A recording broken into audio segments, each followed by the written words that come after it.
Welcome to BV2 episode 2. This week we have a special footballing guest, but it's a happy week. It's Triple Crown week. Wythnos dydd Gwildewi, and of course we have Jamie Williams with us, my fellow Tower Parkian. Co-hosting me tonight we have Dan Slimothy Davis, who's taking up boxing this week. How's that going, Dan? Very good. Best workout I've ever had. Well, second best workout I've ever had. We won't go into the first one. I noticed that the Swans lost again on the weekend. What's happened? Gone poor. We haven't been playing well for a while, but we've been grinding results. But now we're playing, well, funny enough, we played awesome against Bristol. Couldn't score, and then we get stuffed. So, I don't know. Weird season, and Championship's an odd league anyway. So It seems very competitive. It always is, like, in fairness. It's a hard league to get out of. But, we're still in the mix, so, On a delicate subject, Mick McCarthy seems to have turned Cardiff around a little bit. I know, he's undefeated, isn't he? Considering all the Cardiff fans didn't want him. Yeah, he's a bit of a long ball specialist, but seems to be getting the results, to be fair. Suits Cardiff to the ground, doesn't it? Yes. Yeah, I think it was a bad time to play Bristol City as well with a new manager, wasn't it? Their results have turned the corner too. 100%, yeah. And Casey Palmer seemed up for it as well. Good. My second co-host is not Jackson, not Peniel, not Pam's husband from Gavin and Stacey, but Michael Lewis from Brynhaman, now living in Ystrad. Big Newcastle fan. How are you, Mike? I'm good, thanks. Thanks for that introduction, Sheikh. And I am the best Mike in your gates. I just want to get that out there now, right? All right, no problem. Why did your nickname obviously is Best? Any explanation for that? It's because of George Best, not because of skill on football or anything. We were supposed to play a game on a Six Nations weekend. I was playing for seconds in Brynhaman, and we were ready to go, and the game was called off. So everyone was happy, and the bridge just had Carling Premier on tap, and then we had a couple, and then the first got short of a right midfield, and I asked if I could cover.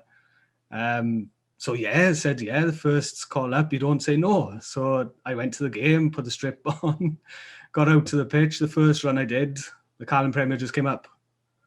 And all the froth just came up after the first run. So the ref said, I think you better go off. He didn't send me off because he let another boy come on in fairness. So that's why it was called Best, not because of skill. So despite the fact you were drunk, you were picked before somebody else. Yeah. Hey, that That's a big concern, eh? Yeah. Right. I'm not going to say that's a standard in Brahma, but yeah. On to our guest this week, Jamie Williams, footballer, manager, nasty injury. How are you, Jim? You all right? I'm well, thanks. Yeah, good. Right. No, I think we can share the same views as everyone else. Looking forward to the end of lockdown, but other than that, good. And last week's guest, of course, they won, and been watching them building a hot tub. So I'm looking forward to when the social distancing is a thing or no more, and pop over and use the facilities. Yeah, I didn't realise when we invited you on that you were next to neighbours. I didn't know that. Exactly. There's a Tower Park connection. There's a Corte Gamlas connection. Yeah, definitely. Who lives next door the other way? Can we get him on next week? Or? She's a woman in her 80s, so I'm not sure what sport she would play. I bet she's played some sport. She must have. She's a better athlete than me, Dan and Mike, anyway. So Jamie, starting off with your playing career, how did it begin? Penrose, I must have been about 7, I think, Sheikh. There wasn't an age group at my time, so I played the Europe for a little bit, which is quite common at that age, I think, isn't it? Yeah.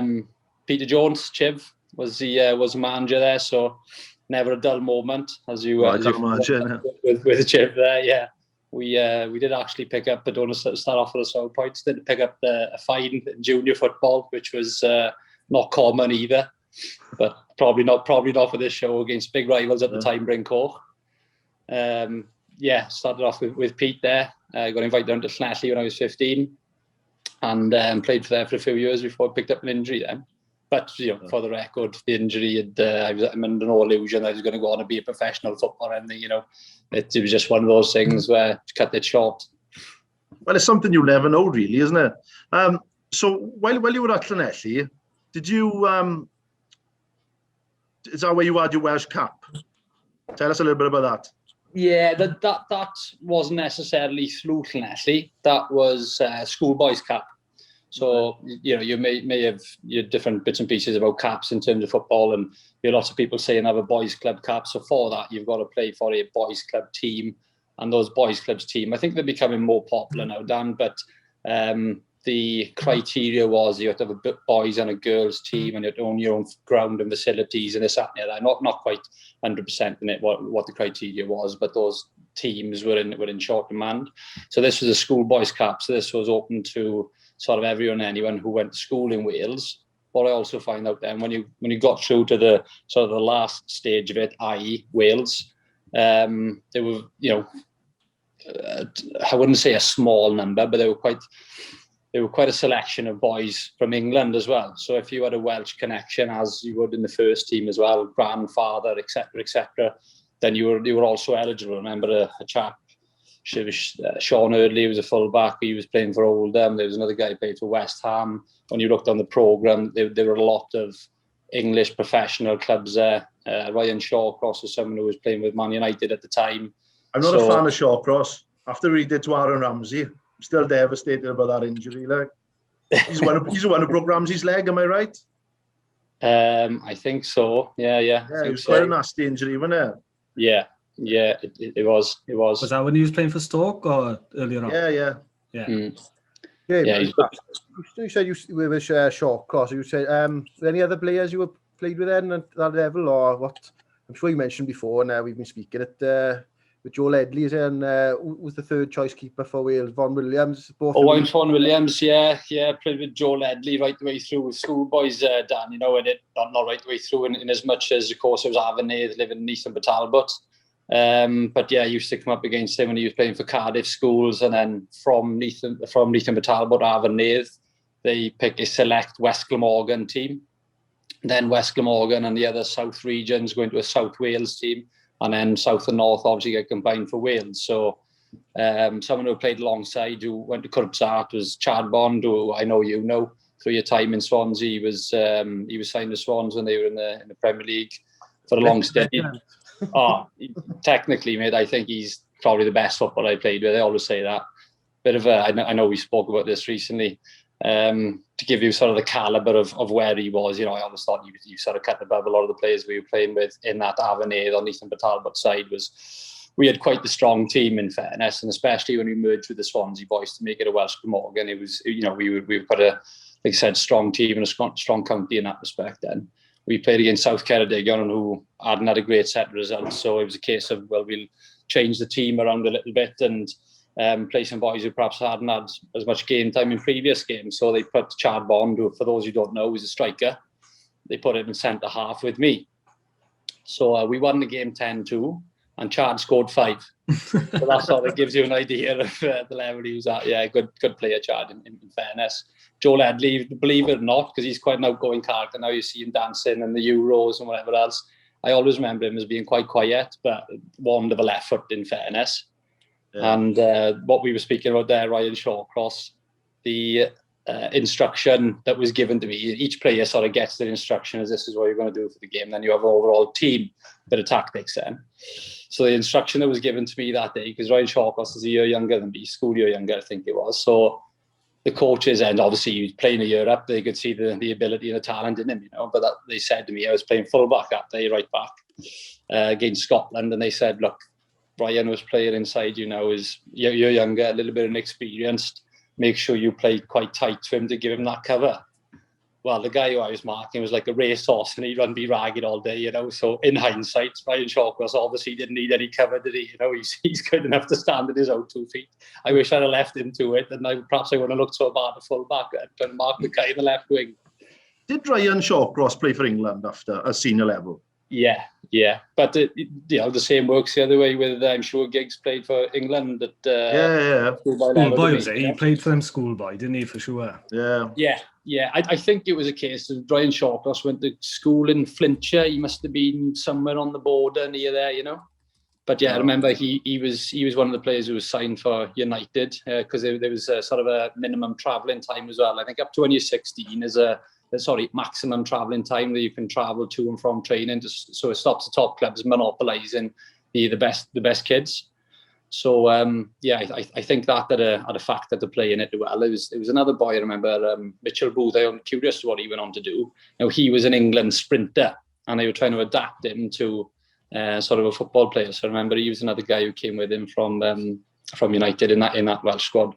We spoke about that briefly on the last show, how you can migrate or introduce other sports people to other sports. We were saying about the Americans, bringing the racers down to other sports, American football and all that. But when you've seen these boys, Jimmy, could you see then that it was, there's something about them that they're going to go on and on and on? Or is it the case of, they're half decent and then they do actually just go on? Yes and no, I think, Mike. There's a culmination of a few things. Without sort of mentioning sort of too many names here and singling people out. Like I said, Chad for me was always one of the best players I've played with. Technically he was great and what have you, but then you compare that to top level sport and what he did. Obviously you signed on with the Swans there, but never really sort of cut his teeth in the first team there and played regular football in the Premier League. And like I said, for me, he was one of the better players I played with. Equally, there was a guy who played up front for Swansea who reminded me a lot of Wayne Rooney. Had some great battles with him in terms of he was powerful, quick, tenacious, but didn't probably have the attitude to go with it then. So I know he did sign for a Premier League club and sort of dropped on the league. So it's a case of when you're that age as well, is what's your development? You need everything going for you. But going back to what you said there in terms of pace, that's an absolute given, a top level sport. You just can't not have it.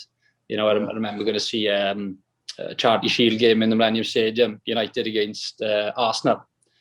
And Beckham was never someone who you'd really considered as one of the quick people, but you see him warming up, him in gigs alongside the touchline, and you get a real sense when you see these people in the flesh. Seeing Mane down in the Liberty, Danny just seemed to have an extra gear when Liverpool beat them convincingly down in the Liberty. I think it was 3-0. I was there that day.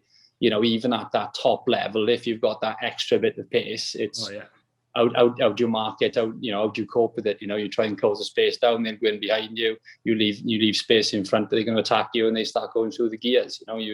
With the rugby on the weekend, you could see Zambit Williams and the English winger Johnny May. Everyone says, he's like Roadrunner, and sort of left him in the dust, didn't he? Same with Hogg the previous week.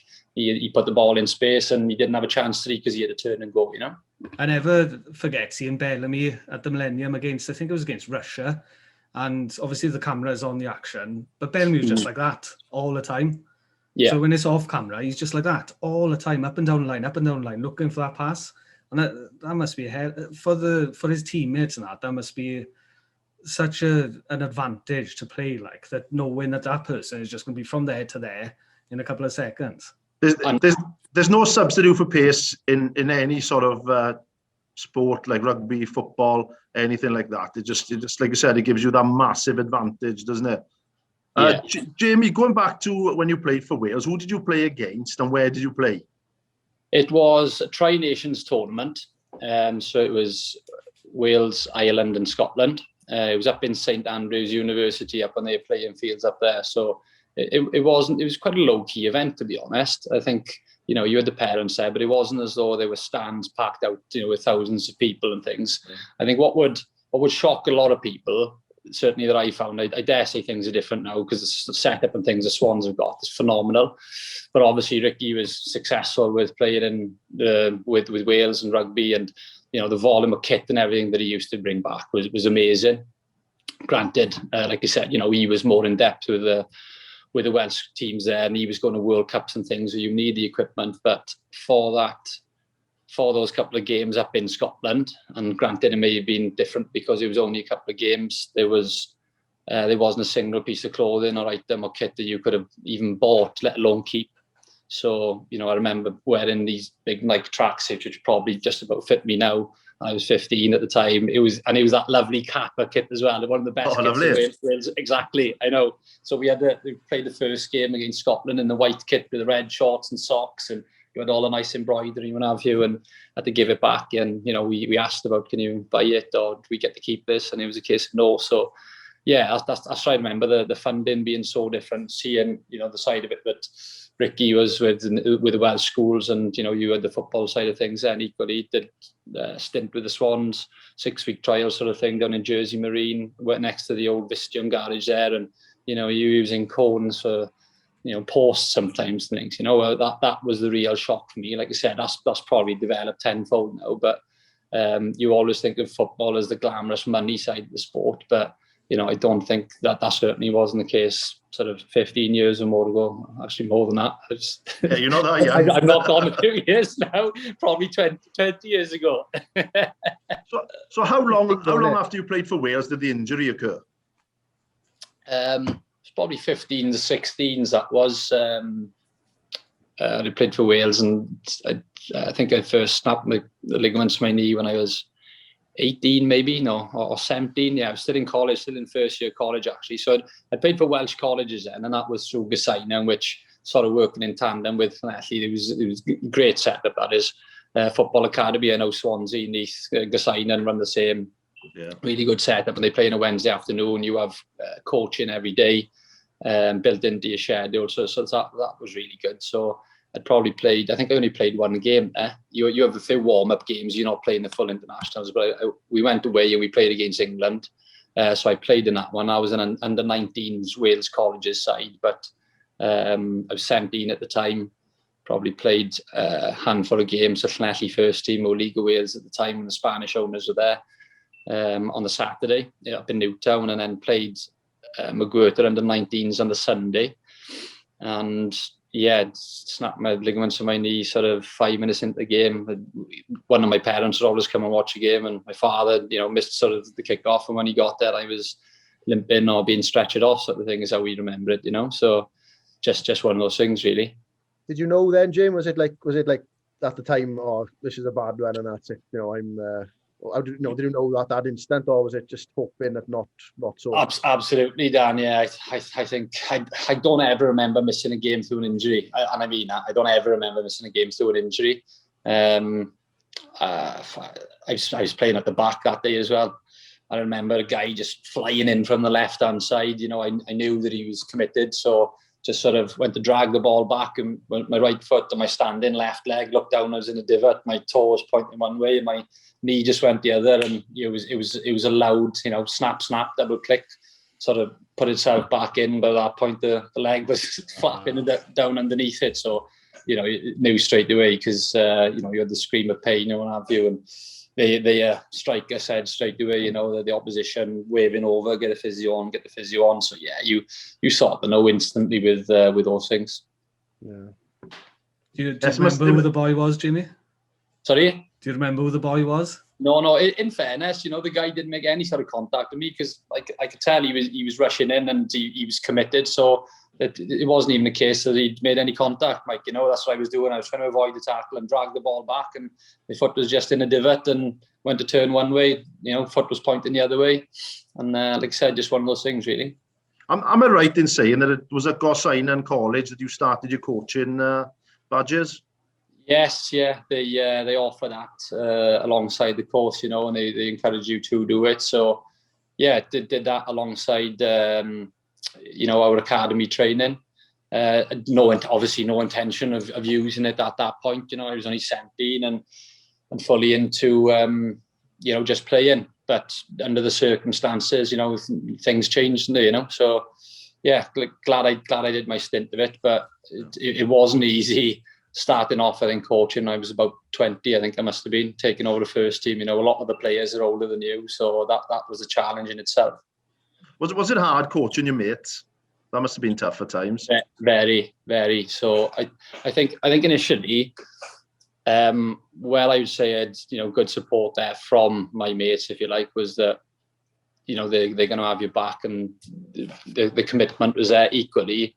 Bit of a shout out for Di Miller. He was the experienced man in the squad. He was the captain, and it sort of comes top down there. So if he's buying into it, then everyone else sort of follows suit. So yeah, I did it was, and there were a few who didn't want to go with the new regime because everyone does things a little bit differently, and this is how we did things before.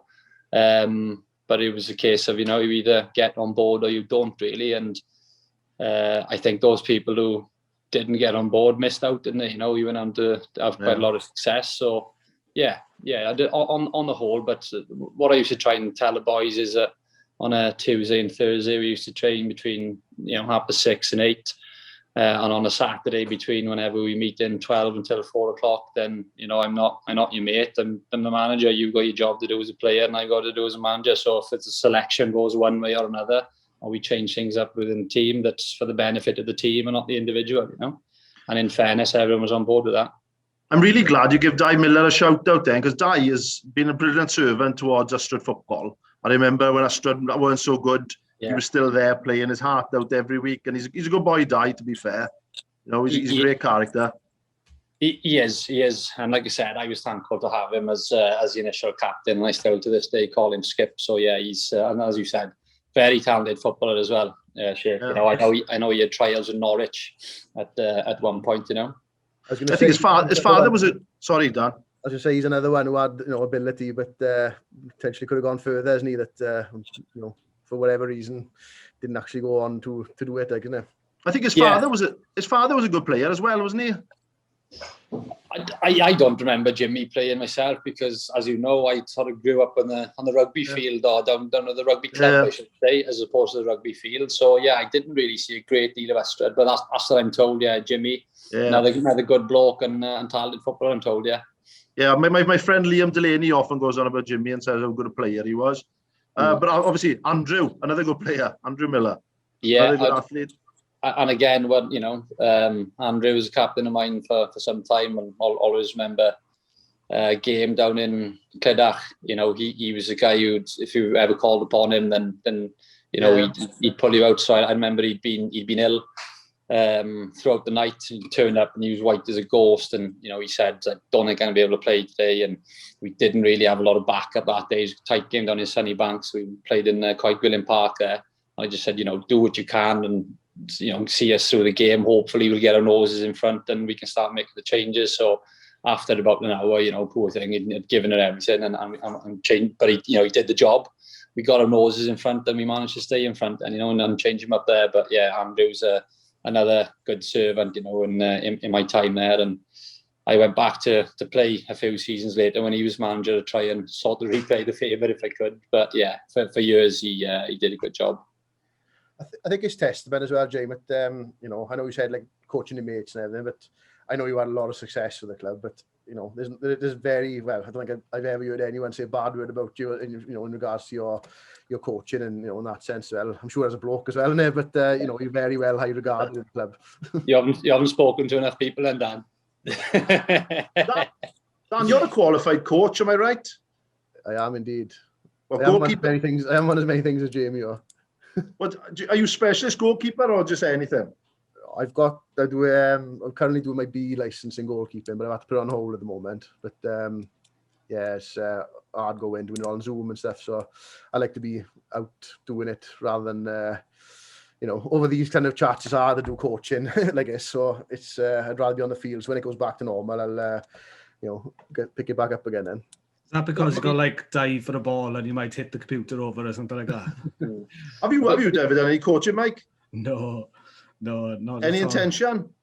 I don't know. It's seriously interesting. I mean, the stuff that you boys are talking about now is just really interesting. And if I didn't have 4 kids and a business to try and run, maybe I'll do it then.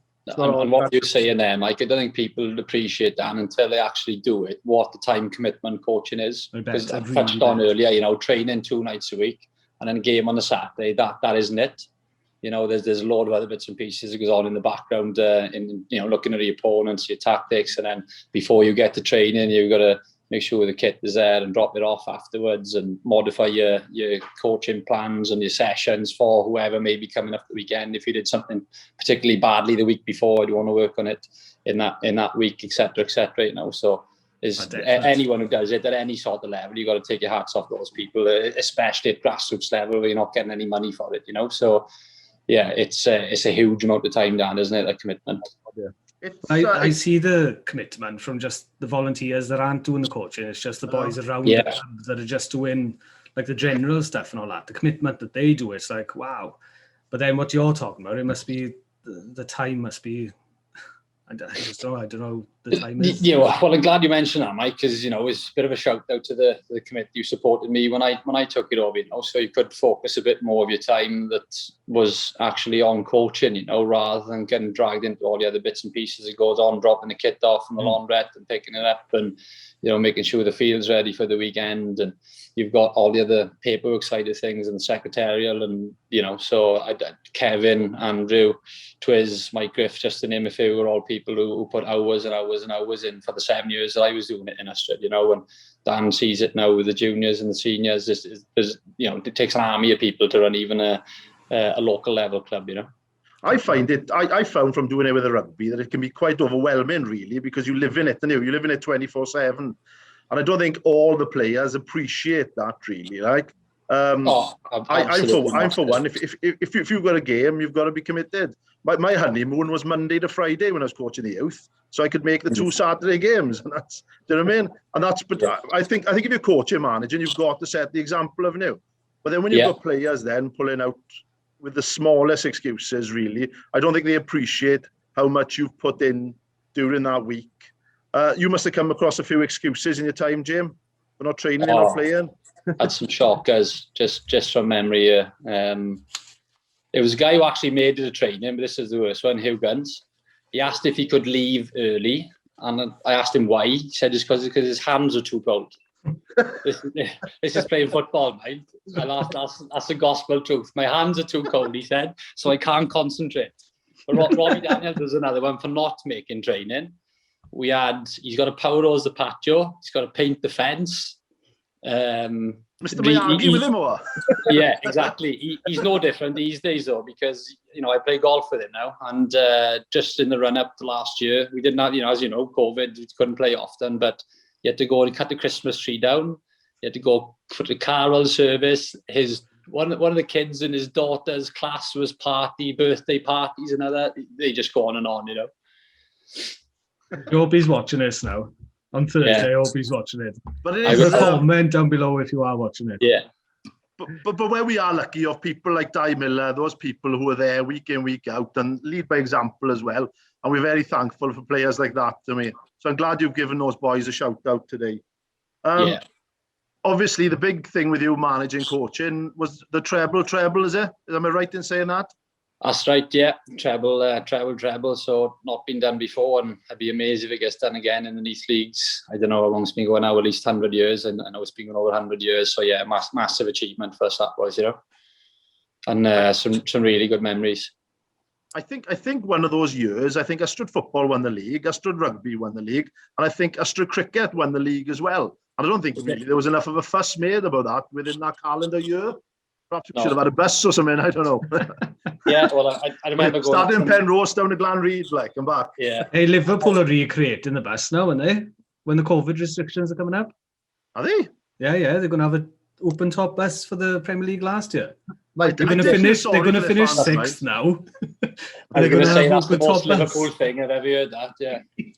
Mike, you suggested we have an open top bus for how many years ago? Yeah, definitely. I'm up for that. BV2. I'll get on to the cricket, boys. Yeah, and that was a good day out up in the Millennium for the rugby. Cracking game as well, in fairness. I tell you, it was fantastic, though, and I won't mention the score of the football, but the town, I stood on nice, we're in the Millennium on the Saturday, and then the Wednesday after, we were in the Liberty, weren't we? Yeah. As a town, that's a fantastic achievement when you think about it. You think that Ystad Youth have got the Millennium that year as well. It was a great, like I said, we won't talk about the score or review the game. We got a treat for you, Jay. We're going to watch the game now. I want you to analyse. I get my battery's low. It is. Now I might cut off now. What I find amazing about the West Wales Cup, though, that the only team from our area that's ever won it is Colbren. Am I right in saying that? Yeah. That was just one of those millionaire cup run stories for them, wasn't it? Fantastic for them, and fair play to the boys who did win it, because you've still got to go and win it regardless of what sort of draws you get, what sort of luck you get. You've still got to go out there and win the game, haven't you? And they did, in fairness, It's a fantastic achievement. It was a couple of years prior to us actually getting to the Liberty that I think we all believed we were going to win it that year. We had a really strong squad. I remember looking at the squad a couple of rounds before when we played in Ystrad, and we had Adam James. For those of you who don't know, another guy who's had Welsh schoolboy caps. He was signed with Man City. He was Stephen Ireland's roommate at one point. Bags of talent, Adam. So we were fortunate to pick him up when he came back to play a little bit. We had Julio, boy from Kimler, who was very good footballer, same year as me. He did a stint with Cardiff. And Mike Dyer, who'd won Players Player the previous year. So, those boys are on the bench that game, because they, we had a strong squad, and whether you come back from injury or whatever, that was our bench for the day. So yeah, we had a real strength in depth, and that was one with the West Wales. I won't thank them for it. Sort of tripped us up on a technicality with paperwork where they claimed that Liam Lewis wasn't signed, despite us paying for anyone who knows Liam Lewis pick. He's got more cards than Clinton, that guy has. So he must have paid for the Christmas party year on year, that year again. And they were telling us in March that he hadn't signed for the season, despite him having, 3 or 4 yellow cards that season. So that was a bitter pill to swallow, that one was that year. So in football, you have to sign every season, Yeah, regardless if you're staying with the same club. So, and sort of coming back to me now, because like I said, it was a bit of a pill to swallow, was that the only way that it was actually a wet signature. You'd send the form in, you'd keep the duplicate, and they all had a serial number, 1, 2, 3, 4, so on and so forth. So Liam was a signature in a group of, say, 1 to 60, and we had the duplicate copy, and the only way you could check to see he was verified was an online portal. Now the FA, the online portal was never updated and didn't work. So there was no way of us checking whether we had or hadn't. But like I said, he was within our batch of, say, 1 to 60. So we had some sort of evidence that we'd signed it and it was sent. And when we went to the appeal, it was a waste of time, really. They didn't take any evidence on board us. We were saying this is the evidence that we got that he is signed. And they were just saying, well, we haven't got it our end. And that was that, really. And yeah, we beat Dennis Tower. I think it was Dennis Tower convincingly 4-1 down in the patch, and that was the end of it. Had you played previous rounds, James, as well? Previous rounds, Dan, and like I said, this was a quarter final. This is the last round before you go to a neutral venue. So yeah, it was quarter final going into semi final then, and he'd played all season. He'd been on numerous team sheets. Like I said, we paid fines for him, so it wasn't even a case of if it's a team sheet, perhaps they don't all get checked and whatever else. But he'd been booked, we'd paid fines, so he should have definitely been on their radar. And this is what we say. And how come you've been sending us suspensions and fines when you're claiming that he isn't an Ystrad player? And he played 6 or 7 consecutive seasons prior. Yeah. Sorry, Jimmy, how long ago was that? I haven't coached probably the best part about 10 years now, Mike. Yeah, or maybe less. Yeah, anywhere between 7 to 10 years, maybe. I tell you what you've never done, though, is what Grant Rees has done. Chimpy went a season without winning a game and still promoted the club. Am I right? Right, yeah. The man, the myth, the legends. If there isn't a statue, nobody else has done that. No, there needs to be a statue of him in the Golset, Definitely. On top of that, he wasn't in relegation. He wasn't even a point on the board, if I remember correctly, and he still got promoted. Yeah, brilliant. So where do they go into now? This new West Wales League, is it? I think Dan can probably answer that one better than me, because there's been a bit of jigging about since, I think, isn't there? Yeah, we went into the West Wales League, which is a new format league. Invite basically anyone who's in the 4, was it Neath, Swansea, Pembrokeshire and Ceredigion, all had an invite, and it's basically, as they're starting out, first come, first serve sort of thing. So we thought we'd, rather than go down, we'll take it up on it, and see how it goes, isn't it? But I don't know, with COVID, I got to be honest, COVID has it the club a bit this year with players, leaving. I think I'm sure it's the same for a lot of clubs. So it'd be interesting to see what's going to happen when we go back, because You know, I think as a junior coach, I'm definitely concerned with how many kids are going to drop out from playing sport. I'm hoping it'll be the other way where, you know, they haven't played for so long and they'll be gunning to get back, but you just don't know. So COVID could have a massive impact on grassroots sport. It's a very insecure time everywhere, isn't it? Nobody knows. Yeah. We don't even really know when we're going to come out of it, do we? To plan ahead, like so. 21st of June, yeah. Yeah. There's teams in this West Wales Premier League, mind, with so you got Ystrad, South Gower, Onlloyn, Evans and Williams. Llanelli. Yeah. Is that what they're called, Evans and Williams? Yeah. Yeah. So I think is that the Steelworks. So you tend to get teams derived from, you know, certain areas, or pubs is another one, you know, and they've just carried on that name then, as opposed to, you know, Penrose United and went into Ystrad Nice Juniors. So yeah, that's brilliant. Mumbles Rangers, Penlan Club, that'll be good at away day. It's one to take a missus to, that is, yeah. Oh yeah, definitely. Nice day up on his Newydd. That was one of the more hostile crowds, and when we beat Penlan down there, it was cracking day that was, in fairness, and Penlan were a very, very good side. That's the year that we got the Liberty. We beat them 1-0 down there, so it was like 200 strong on the side, and it was interesting atmosphere leaving that pitch, and shared shower facilities after the game as well. But in all fairness, we went back to the club and we had a beer with the boys, so that's what you want to see. But like I said, it was a hostile environment up in Mynydd Newydd there. I played a friendly against Penlan in Bryn Aman because I worked with one of the boys that played for Penlan. Yeah. So they came up and it was a friendly closed season, and they brought it must have been about 100 supporters. Yeah. And it was Penlan they were higher than Bryn Aman by quite a few leagues, and we just went out with our thirds. And I think we went a goal up and they started throwing things on the pitch. And it just went nuts. We went into the change rooms and all their supporters are around our change rooms. You cheat.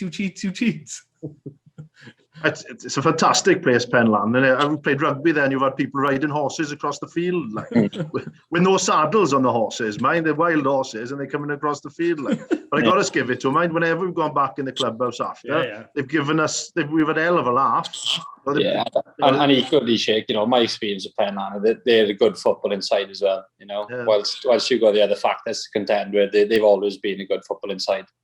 Oh, they're definitely characters. Yes, definitely. So, Jim, I got a two-part question for you now. The first part is, do you miss playing? And the second part is, do you miss managing? I miss playing more than I miss managing, I think. So I think for the playing side of things, there's a part of me that says if I could still play now, I probably would, because I did go back a few seasons ago, and like I said, when Andrew Miller was manager, he asked to help him out and what have you, so I played a few games there. But with the injury, it was a tough one really, because I'd played all the previous rounds of, it was the Open Cup, which is sort of like the Neath League's version of the FA Cup, but all the teams from all the divisions are in it. So that's the one you want to win, as opposed to the Divisional Cup, where you've only got 3 or 4 rounds as a max. So yeah, I'd played in the previous rounds leading up to it, and the games come thick and fast in local sport. You know, as you know, we get prolonged periods of not playing in the winter. So you've got to catch up then when the spring comes, you know. So I played in the semi-final down in Ynysmeadow, and the final was the following week. I don't even think it was a week away, but at that point, because I played, my knee was still like a balloon. I was on crutches for the time of the final and missed the final. So it's sort of a bittersweet there. I enjoyed going back to play and do a little bit, but unfortunately the body just can't do it. In terms of managing, again, I got a lot of good memories from it, but that was only as a result that I couldn't play. Whilst we had a lot of good times, you know, you have some bad times as well. We'd reached a lot of heights for local leagues, as we said, with the treble, and boys perhaps losing a bit of motivation, a bit of hunger towards the end of it, sort of put me off coaching and long term. So yeah, I don't really miss the coaching aspect of it.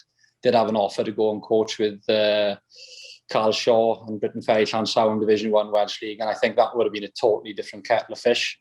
You know, you've got people who are committed there, they're, you know, getting paid to play. It's a much better standard of football in Division 1 they are now. So there is a part of me that regrets not going to do that. But at the same time, you know, I think that was probably 1 or 2 trebles in. I wouldn't have experienced the last one. So, you know, you take the rough with the smooth, really. What I would have gained in one hand and would have probably lasted longer, but I wouldn't have had the other experiences with the other boys then, you know. I got to say, great to hear you have a good shout out for Carl Shaw there. But I can remember Carl Shaw playing football when I was a kid. When we were talking about pace earlier, he was lightning. What an amazing athlete Carl Shaw was. Tremendous footballer. And he did really, really well, didn't he? He even ended up on Championship Manager, didn't he? You could buy him at one stage, Championship Manager. You know you've arrived when you're on Championship Manager, don't you? Yeah, I played cricket with him once. I played cricket with him once. I stayed in for 11 overs with him, right? 83 was the partnership. I went out for a duck and he hit 83 runs. I just stayed with him, but he was just smashing it everywhere. Just a fantastic sportsman, really, to be fair. A top man. How did you find keeping up with the runs and with the pace? To be fair, he was smashing boundaries. He was keeping me off, wasn't he? Yeah. He'd only hit the single on the last one, so he could face the next ball. I don't think I faced many balls, but he just smashing it everywhere. I think if you're a decent sportsman, you can turn your hand to a few things. I remember Jim Morgan, another guy, watching Rochester cricket one day, and he went through 3 bats. So it shows the power he had behind it. But yeah, you tend to hear that, the new people who are good sports people that can turn their hand to a few sports. You're not too bad yourself though, Jamie. You played a bit of rugby as well, didn't you? Yes, I played a bit of rugby, but nothing more than sort of school rugby and youth rugby. You know, it was such a commitment with the football. You know, I'm sure my parents will tell you, I'm out sort of 4 or 5 nights a week. Yeah. When you get into your representative football with your Aveners, I was in a centre of excellence down in Ponty. You know, I was training Llanelli 2 nights a week. You're down there then for the games. You know, it's really difficult to sort of do any other sports. I know Ricky was the same. You know, Ricky was a tidy footballer in fairness, but when you go down the route of sort of representative sport, then you need to be committed to that sport, then, don't you? Your parents must have were they ever in the house? Fair play to them. Like, you know, two boys who have played at that level, like, it's a hell of a commitment, and fair play to them. It is, Dan. It is, and I think that's a sort of sorry side to it, really, where perhaps some people don't all get that same opportunity. Some people's parents, you know, financially wouldn't be able to do it. Time commitment, work different shifts, etc. So I remember going to Cardiff on a trial with another one of the boys. We did a 6-week stint there, and you know, just simple things like someone was there without AstroTurf boots on. We were training AstroTurf. You know, you got no hope. You're playing that better standard of football, and you know, you're not going there with just the right footwear and those bits and pieces, and you're already up against it. So even as a, you know, what was I there? I was maybe 12 or 13 then perhaps. You know, you can see the advantages and disadvantages that some people have and haven't got, you know. In fairness, from a family perspective, obviously we know that Ricky was a tremendous rugby player. But your father was a very good fullback for Ystrad in a very good Ystrad first team. And you saying your mother played county hockey, is it? Yeah, my mother played county hockey, as far as you know. I had auntie who, I think she played for Wales in hockey, my father's sister. I'm told my uncle Pixie was a good scrum half, although he was Abercrave boy, so you may say different. No. But to be fair, like you said, that's a good pedigree, isn't it? Do you know what I mean? You've thrown me a bit now. Don't mention the A word. Oh no, it's fine, man. They got more British Lions than Ystrad have. I don't like to brag about that too much, but they have, to be fair to them. Yeah, good point. So what other sports are you do you do now? Do you keep yourself active now? Yeah. I've been training in the garage a little bit earlier just to keep things ticking over. It's never been a chore for me, if I'm honest. Don't get me wrong. I'm sort of going through the motions now to keep on top of it, but you know, I know the basis behind this podcast is sort of mental health and whatever. You keep everyone talking, and that's a massive thing for me. I find like when I tend to get in a bit of a rut, I can always link it back to my diet's been poor and I haven't been doing much training. So don't get me wrong, I'm not training for triathlons or anything at the moment. It's just sort of keep yourself ticking over. I enjoy my golf. I'm not very good at it, mine, but I wouldn't what I'd give to be back out there with the boys on a Saturday morning now in the trees looking for my ball or not. You know, it's still nice to get out and have that bit of social mix of people. So, that's I think that's the sort of sign of the age as well, where football is no more and taking up a bit of golf, but played all sorts when I was younger. Played cricket, played for Slovenia, I think that was, and represented South Wales there. Played a bit of rugby and with Ystrad Youth at a few games, although Wayne Arloy was running in tries all sorts on my wing that day. So I would like to say it was an overlap, but I don't know. Are you and Ricky competitive with each other at all? Yes, yeah, always were. I think it's sort of mellowed over the years, but yeah, that's a brotherly thing as well, isn't it? Sure. Yeah, and to be fair, I think if you're a good sportsman, you need to be competitive. Don't you? There's no excuses. Who wants to be a good loser? Exactly. At the end of the day, like, you know what I mean? Yeah. No, it's definitely mellowed as we've got older, I think. But we've always competitive streak. Yeah.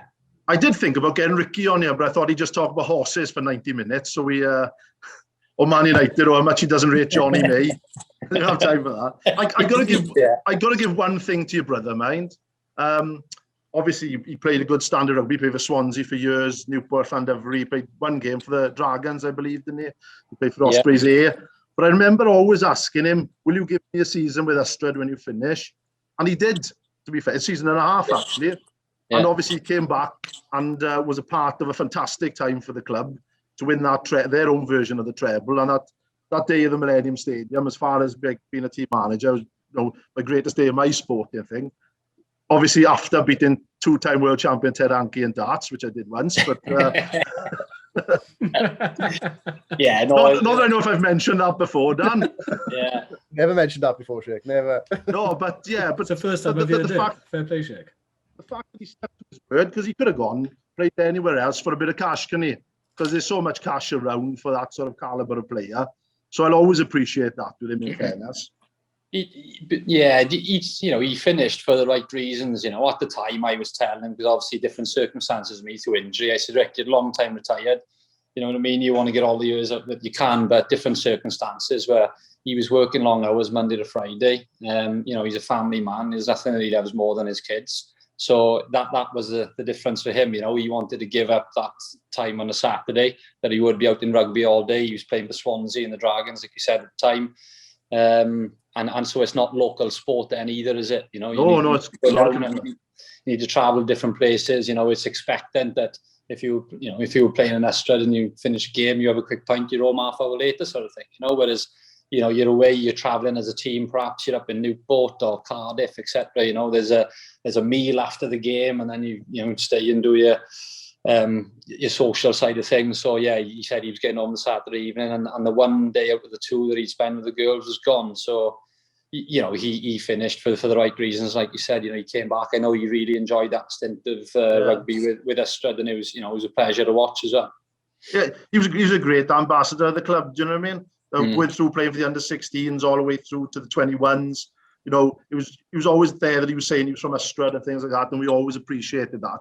But fantastic, because I always remember you and him. You were the ball boys, the mascots for Ystrad in their big cup games when you kitted out, and you were always around the rugby club. And then to see Ricky and yourself going on and doing great things is brilliant. I was really proud of the pair of you. I remember you both being very small, chopsy kids in Tower Park, over in Kettle Spud's house.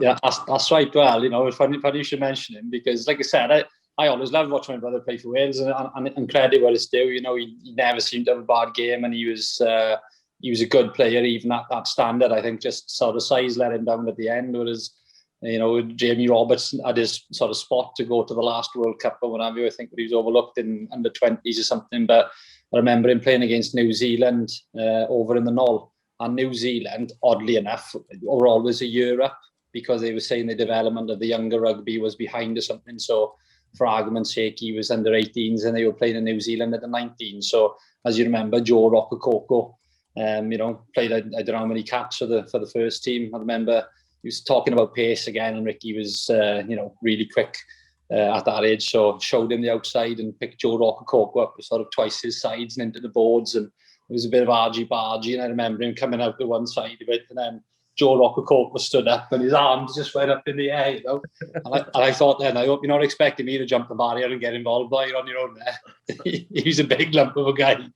But yeah, fun fact here, Graham Henry was the New Zealand coach or manager that night, and he gave Ricky man of the match. So, fantastic. Yeah. Little fun fact there for you. Oh, thank you. Right. But what I was going to say about Kettle and Spud, I think we used to enjoy going away. We had a trip up to Curry Rugby Club in Scotland to watch him.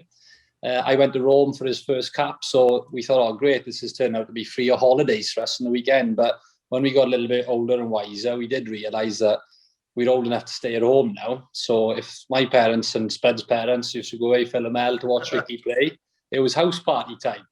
So the first one sort of rumoured through the village, and mother got wise at the second time, so she said we'd be sending your grandmother down. But as you know, in Tower Park, Spud was only living 100 yards away, so I knew my grandmother was one who was early to bed, so we'd be waited in my place, or my parents, as I should say, wait till my grandmother come down to the check, and then we were given the phone call into Spud's house, and everyone was coming up one by one. And so, yeah, good time. Ricky playing for Wales is beneficial more than just sport then, you know? Oh, top man, Spud. Yeah. Great bloke. Right. I've been on a few trips with Spud, but I've also been on a few with you. If you to be fair, at one point, you were on every bus out of Astra Gym. I don't know if you're still going to be doing the same when COVID's over. I don't know. But so some of the best trips you've been on. Obviously, don't say anything that might get anybody into trouble, but what are the best trips you've ever been on? Oh, if I can't get anyone into trouble, then they might have to cut the call short then. But no, the Spud Stag to Benidorm was a good one. That was fantastic. That was, you know, we had a really good bunch of boys, and how we managed to stick everyone, you know, keep everyone together, 28 to 29 of us or whatever it was throughout the day, and then sort of into the evening was fantastic. Yeah, some great days down on Tiki Beach and the Daytona bar. So having a good sing song.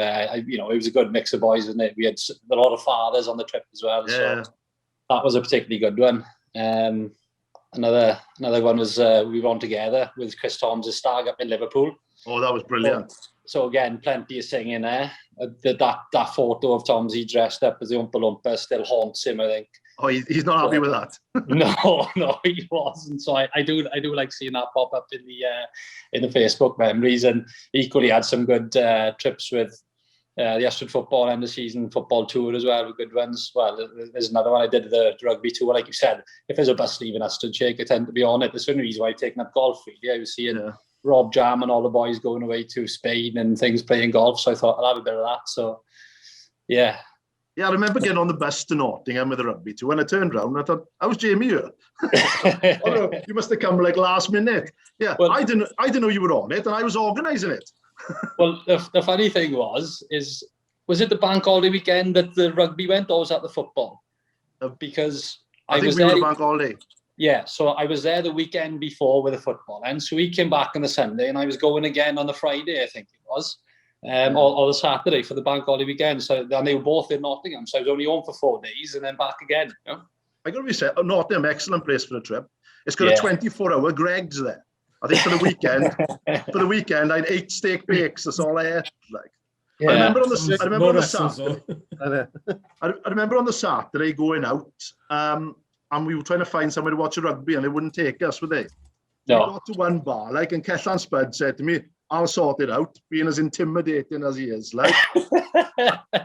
And he rocked up to the bar, and fair play to him. We had $1,500 in the kitty. He threw it on the bar and said, "We're drinking this and eating it here." Next thing you know, they're clearing tables, big screens coming down, big Spud flushing the cash, like. Money talks. Stuff, like. Money talks for Spud, like. Mike, what's your favourite, Jenkins or Greggs? They're both the same, aren't they? No. Jenkins, keep it local. All right, Jenkins. I'm a big fan of the pasties in Greggs, but the cakes in Jenkins. Do you know what I mean? I'm not going to go down a tirade about food like last week. I know. I'll say ditto. I was wondering when we were going to come on to the food section, Jake, to be honest. I got to be fair. Mine, Bish has agreed in the penny to start selling a Rissol pizza. Is he going to name it after you? A Rissol pizza. It's the most fantastic thing ever. Everyone have the penny next week for a Rissol pizza.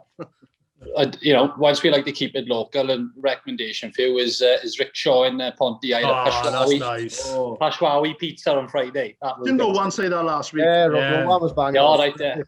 So we've had two. We'll have to get for some sponsorship. Yeah, I was going to say, we should say at this point we haven't received any money for endorsement yet. No. The best thing is because everything is spicy, whatever you order, everything is really good and spicy.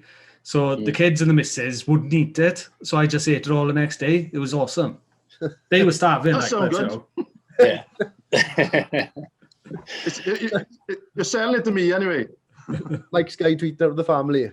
Yeah. Have it the next day. Right, does anybody else got any questions for Jamie? No, I think we're all good. I think you've answered it, Jim. Yeah. Fed up of hearing, Yeah. Mike, didn't you want to say something before we finish? I'm not going to bore people now with it. No. Okay, no problem. I'll leave it to the next podcast I'm allowed on. Okay. Right then. In closing, I'd like to say thank you to Jamie Williams for giving us your time. A lot of things there. Embarrassingly, I didn't know about you, even though I've known you all your life. So thank you for sharing it with us all. I'd finally like to say to anybody, never ever underestimate the power of listening to your friends and caring for them when they really need you. Be there for the boys, okay? Thank you. We'll see you next week. Yeah, thanks for having me. Cheers, boys. Cheers, Jim. Thanks, boys.